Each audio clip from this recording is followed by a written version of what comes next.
ഈശോമിശിഹായ്ക്ക് സ്തുതിയായിരിക്കട്ടെ. ഹൃദയങ്ങളിൽ സ്നേഹവും സമാധാനവും നിറയട്ടെ. ലൂക്ക 1:32 മുതൽ 33 ഇങ്ങനെ പറയുന്നു: അവൻ വലിയവനായിരിക്കും, അത്യുന്നതന്റെ പുത്രൻ എന്ന് വിളിക്കപ്പെടും. അവന്റെ പിതാവായ ദാവീദിന്റെ സിംഹാസനം ദൈവമായ കർത്താവ് അവന് കൊടുക്കും. യാക്കോബിന്റെ ഭവനത്തിന്മേൽ അവൻ എന്നേക്കും ഭരണം നടത്തും. അവന്റെ രാജ്യത്തിന് അവസാനം ഉണ്ടാവുകയില്ല. ക്രിസ്തുമസിന്റെ സന്തോഷപ്രകാശം കൂടുതൽ ശക്തമായി ഹൃദയത്തിലേക്ക് ഒഴുകി വരട്ടെ. ഈ ദിവസം സ്നേഹത്തിന്റെ ഭാഷയിൽ സംസാരിക്കാൻ, ക്ഷമയുടെ മനസ്സോടെ മുന്നോട്ട് പോകാനും മറ്റുള്ളവരെ മനസ്സിലാക്കാനും നമ്മെ പ്രേരിപ്പിക്കുന്നു. ചെറിയൊരു പുഞ്ചിരിയും കരുണയുടെ സ്പർശവും ഒരു പ്രോത്സാഹന വാക്കും മറ്റൊരാളുടെ ദിനം മുഴുവൻ മാറ്റാൻ കഴിയും.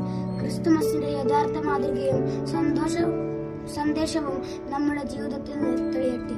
ക്രിസ്തുമസ് സീസണിലെ എല്ലാ ദിനങ്ങളും സന്തോഷം, സമാധാനം, സ്നേഹം നിറഞ്ഞതാകട്ടെ.